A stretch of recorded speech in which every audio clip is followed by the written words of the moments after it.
Mandeko, bienvenue dans votre magazine Jeunesse Congolaise au Travail TV, présenté par Wabino Pierre Moulumba. Tozo Solola Lisusu Makambu Etali, République démocratique du Congo, particulièrement développement de la situation Ndenge, Cour de cassation, Aouti, condamné Dr Oli Ilunga et son conseiller financier par rapport au détournement d'argent destiné à la lutte contre Ebola. Voilà un peu les sujets principaux sur lesquels nous voudrons parler aujourd'hui. Alors, ce matin, la Cour de cassation a bel et bien tranché parce que la Cour de cassation a reçu une plainte. Des membres du comité de suivi de l'évaluation dans la gestion de la crise contre le virus Ebola. Nous étions en 2018, vous vous rappelez bien que cette crise avait même occasionné l'annulation des élections dans la partie est de notre pays. Bandeko a béni Bavota quitté à cause de cette crise qui sévissait véritablement. Alors Bandeko, qu'est-ce qui se passe ce matin à Kinshasa? La Cour de cassation a bel et bien condamné à 5 ans de prison, sinon des travaux forcés, M. Oli Ilunga et M. Ezekiel Mboui, qui était un de ses conseillers financiers. Alors, la plainte disait quoi? M. Oli Ilunga avait reçu du gouvernement congolais une somme d'environ 1 million, je vais vous donner exactement le montant, 1 428 569 dollars. 1 428 569 dollars. Donc cette somme, bien évidemment, était destinée à injecter dans la lutte contre Ebola. Mais au vu de la situation, lorsque le président de la République a constaté qu'il y avait la lenteur dans le développement, il a dû confier la gestion de cette crise au docteur Muyembe. Et cela a même occasionné la démission de M. Oli Ilunga, qui avait à l'époque accusé le chef de l'État de laxisme et je ne sais quoi. Aujourd'hui, l'histoire nous donne raison. M. Oli Ilunga avait bel et bien écrit une lettre de démission au président Félix Antoine Tshisekedi. Il avait été démis de ses fonctions. Quelques jours après, il avait été rattrapé donc par la justice. Et aujourd'hui, la Cour de cassation vient de donner donc cet arrêt, vient de rendre cet arrêt de condamnation à 5 ans. Bon, les uns, il y a quelqu'un qui nous a appelé, qui suit exactement le dossier, qui dit qu'il est condamné à des travaux forcés, avec, il ne peut pas voter, il ne peut pas être éligible et pendant ces 5 années. Okay? Il ne peut prendre aucun mandat électif. Alors, nous avons vu que c'est déjà un bon pas dans la bonne direction par la Cour de cassation, parce que la Cour de cassation a une tonne de dossiers, Bandeko. Donc, le nouveau procureur a confié qu'il a trouvé une tonne de dossiers sur son bureau, sur lesquels il va prendre assez de temps pour pouvoir les épulcher afin de rendre les arrêts nécessaires. En passant, Bandeko, nous avons aussi appris que les caisses de l'État ont été renflouées également par cette somme de 15 millions qui avait été détournée sous forme de commissions. Il semblerait que tous ceux qui avaient perçu ces commissions auraient donc reçu l'ordre de retourner donc cet argent. Nous avons appris que ces 15 millions ont été donc retournés dans les caisses de l'État. Bon, c'est une information à prendre encore au conditionnel parce que nous sommes en train de vérifier pour voir donc l'exactitude donc de cette information. Que nous renseigne Bandeko exactement cette sentence de la Cour de cassation, cet arrêt de la Cour de cassation? Monsieur Oli Ilunga vient d'être donc inculpé, condamné,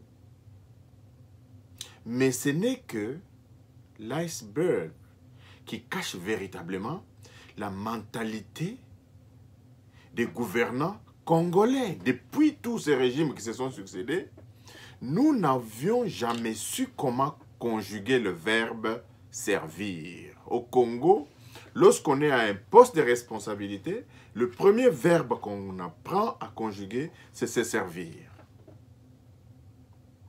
Tout doit partir, tout part de là. Lorsqu'on vous confie une mission, une fonction, la première des choses que le Congolais devrait aujourd'hui apprendre, c'est... Excuse. Je prends beaucoup d'informations en temps réel par Google. On parle ici de ces mouvements de confinement qu'on est en train d'interdire. Les gens qui sont dans les aéroports en train de vouloir prendre des avions pour le Canada. Parce que, comme vous le savez, le gouvernement canadien a demandé à ce que tous les Canadiens qui sont à l'extérieur puissent retourner au pays. Donc, nous étions en train de dire que le Congolais, le premier verbe qu'il apprend à conjuguer lorsqu'on lui confie les postes de responsabilité, c'est se servir. Les choses doivent changer. Voilà aujourd'hui que nous avons au pays une crise, même pas au pays, au niveau mondial, qui demande la conjugaison des efforts, non pas du gouvernement, mais des efforts de chacun de nous. C'est une particularité dans l'histoire que le comportement d'un individu a un impact sur l'ensemble des individus. Bien avant, on isolait des groupes d'individus, on pensait qu'ils sont... Mais cette fois-ci, cette crise de coronavirus nous démontre bien comment le comportement d'un seul individu peut avoir un impact sur toute la population. Voilà le premier enseignement que moi je tire de cette crise. Alors, partant de là, qu'est-ce que cela veut dire dans notre quotidien à Kinshasa? Où que vous soyez, sous quel poste de responsabilité que vous ayez dans le pays, vous exercez dans le pays, sachez que vos actions ont un impact sur la vie des autres. Aujourd'hui, à Lubumbashi, le gouverneur Jacques Kiaboula vient de fermer, non pas fermer les frontières, de décréter le confinement total sur toute l'étendue de la province. En ce qui concerne la question des frontières, on se pose encore des questions si les frontières seront totalement fermées dans cette province. Alors, ici, Bandeko, il a demandé aux Louchois de pouvoir rester chez eux pendant 48 heures. Donc, aujourd'hui le 23 et demain le 24. Mais déjà, dans le quartier Bel-Air, pour ceux qui connaissent bien Lubumbashi, il y a des gens qui s'insurgent. Il y a des gens qui s'insurgent, qui veulent coûte que coûte arriver au centre-ville. Pourquoi? Est-ce qu'il faut condamner ces personnes ou il faut davantage comprendre leur réaction? Il y a deux choses. La première chose, c'est que aujourd'hui, mieux vaut se protéger et mourir, rester affamé pendant 2 jours pour rien que donner du pouvoir aux agents de santé publique, de pouvoir mettre la main sur les passagers d'un vol. Dans les 48 heures que le gouverneur a décrété, c'est tout simplement pour mettre la main sur les passagers, les 75 passagers d'un vol qui a atterri à Lubumbashi, afin que ces passagers soient mis en quarantaine et suivis pour la santé de la communauté. Encore une fois, Bandeko, je vous dis que l'observation de cette mesure est salutaire et c'est pour la première fois que dans l'histoire du monde que le comportement d'un individu a un impact sur l'ensemble des individus. En ce qui concerne, bien évidemment, cette pandémie. D'autre part, je disais que pourquoi est-ce qu'ils doivent rester pendant 48 heures et les populations ont tendance à sortir? C'est parce que ça met en exergue comment notre peuple, comment les gestionnaires de notre pays ont exercé leur pouvoir. Ils ont chosifié le Congolais, ils ont rendu le Congolais vulnérable à telle enseigne que aujourd'hui le Congolais vit du jour le jour. Et on peut développer beaucoup de choses sur cette question-là. Hier, j'ai lu un communiqué de la Régie des eaux qui parlait des coupures qui vont toujours intervenir, mais qui seront contrôlées. Donc, le moindre mal, c'est d'accepter qu'il y ait coupure d'eau. Dans un pays où, à un moment donné, l'eau était fournie 24 heures sur 24. L'électricité était fournie 24 heures sur 24, particulièrement dans la ville de Kinshasa et à Lubumbashi. Nous avions vu aussi à Kananga que l'eau courante était au robinet 24 heures sur 24.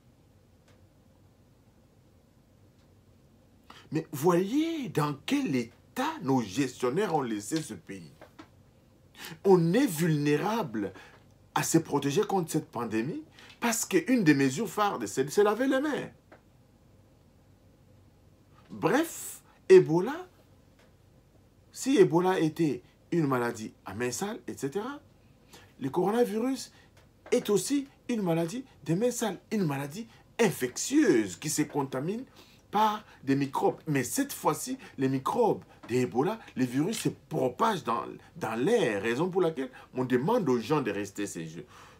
Le virus se propage dans l'air et aurait une durée d'environ 72 heures.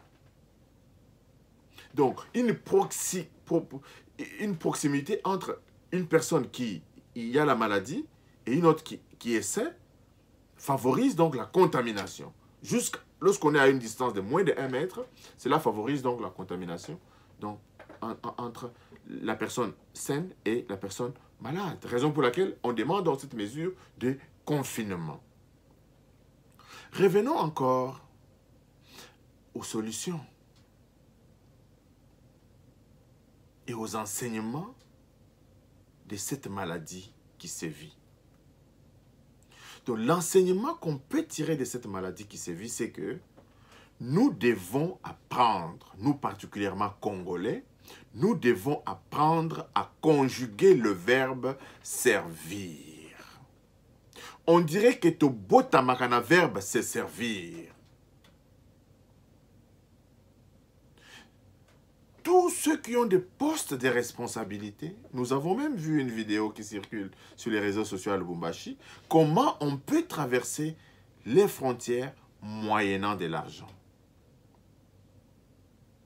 C'est comme si aujourd'hui, au Congo, nous n'avons plus la conscience que notre comportement affecte la vie des autres. Aurez-vous véritablement une conscience tranquille de faire passer quelqu'un de contaminé, qui va contaminer la population et qui va engendrer la mort? Vous allez rester avec votre conscience tranquille parce que vous ne savez conjuguer que le verbe se servir. Donc aujourd'hui, le message qui doit être retenu, c'est que nous devons apprendre à conjuguer le verbe servir. Un poste un quelconque poste, le premier verbe est d'aller se servir. Au lieu de servir. On les voit autour de nous. On les voit autour de nous, même dans nos amitiés. Même dans nos couples. Au Balimoisi, et le Liboso, a bandi ko se servir. Au côté d'un mariage, Mobali a bandi qu'on se servir.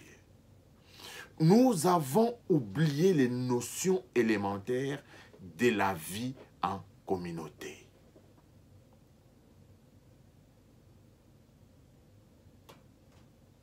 Ozolia, ozoboaka bitabe. Mbula ebeti, yo kei ko fongola ba toilette na yo po mai ekende.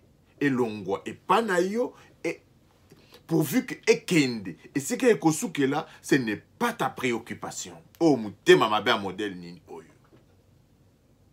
Pourquoi? Parce que nous avons seulement appris le verbe se servir. Donc, le moi d'abord, ce qu'on dit en anglais, all about you.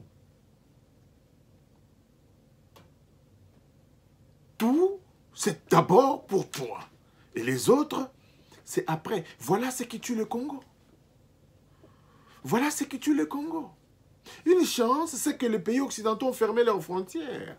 Aujourd'hui, nous ne souhaitons pas que cette maladie se propage de manière fulgurante dans nos populations, parce que même ceux qui ont volé l'argent des constructions des hôpitaux vont être affectés par cette pandémie. Les autres ont fermé leurs frontières. Beaucoup qui ne se faire soigner. Wapi.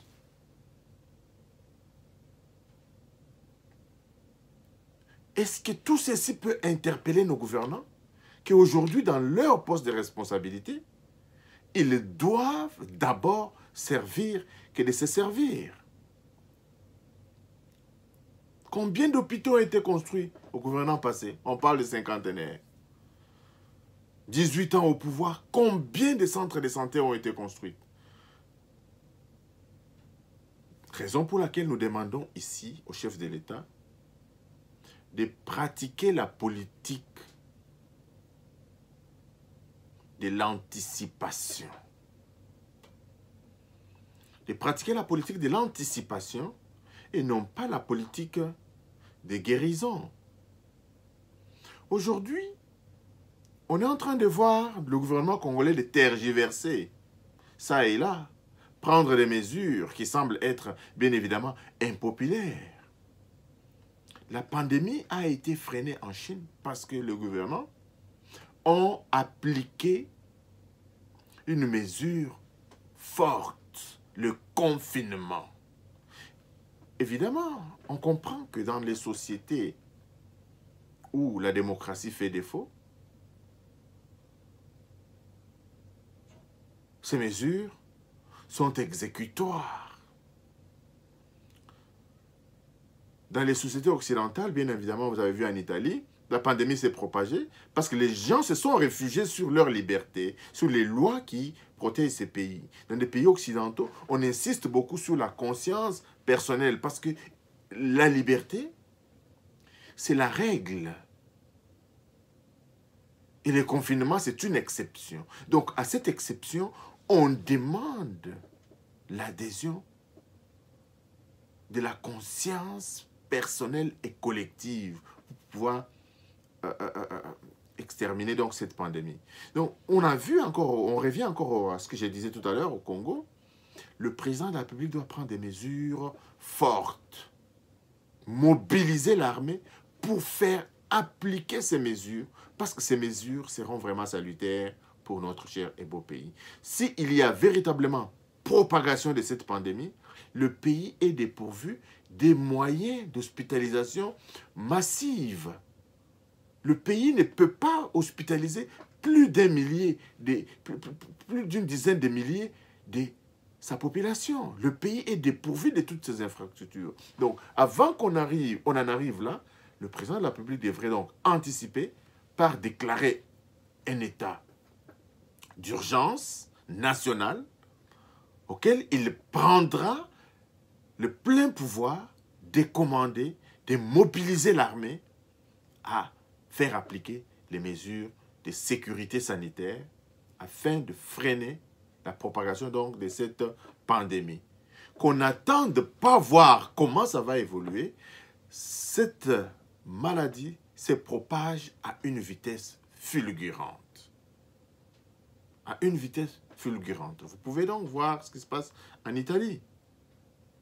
Encore une fois, Bandeko, nous allons terminer notre émission d'aujourd'hui pour simplement vous dire que nous voulons que chacun des Congolais prenne conscience qu'être à un poste de responsabilité, c'est une façon, c'est un appel au service des autres. C'est un appel au service des autres. Que l'on apprenne à conjuguer le verbe servir. qu'un audit soit mené particulièrement en ce qui concerne le ministère de la Santé depuis les années de Mobutu. Pour que ceux qui ont détourné l'argent destiné à la construction des hôpitaux soient mis aux arrêts. Que le gouvernement récupère l'argent mal géré, d'abord dans ce ministère. Parce que ce qui se passe, si nous perdons des parents, si nous perdons les membres de notre communauté, je pense que ce gouvernement ne sera pas pardonné un seul instant. Les mesures fortes doivent être prises. Ceux qui ont volé les biens de l'État, ceux qui ont détourné l'argent destiné à l'intérêt public, soient mis aux arrêts pour que les constructions soient construites, pour que les maternités soient construites, pour que les agents de santé soient véritablement pris en charge véritablement. Les ambulances sont inexistantes dans la ville de Kinshasa. Mais il y a des gens qui roulent carrosse sur l'argent du contribuable congolais. Donc, encore une fois, Mandeko, merci de nous avoir suivis. Abonnez-vous massivement sur notre chaîne. Nous continuerons toujours à vous livrer les informations. La dernière qu'on avait aujourd'hui, c'était donc l'arrestation de M. Oli Ilunga, qui a détourné plusieurs milliers, dizaines de milliers de dollars au profit de lui-même et de sa famille, parce qu'il était là uniquement que pour se servir. Ils ont commandé des médicaments fictifs avec des dépôts pharmaceutiques qui étaient fictifs et les frais de transport fictifs. Donc tout cela démontre comment biso tozaliko kanisa na mutu na biso. Pour soigner des maladies, tous ceux qui sont morts là ne peuvent-ils pas être vraiment sous ta conscience? Yo détourné mbongwana au détriment de toi et ta famille, alors que tu vas koufi. Merci Bandeko de nous avoir suivis et à la prochaine. Bye bye.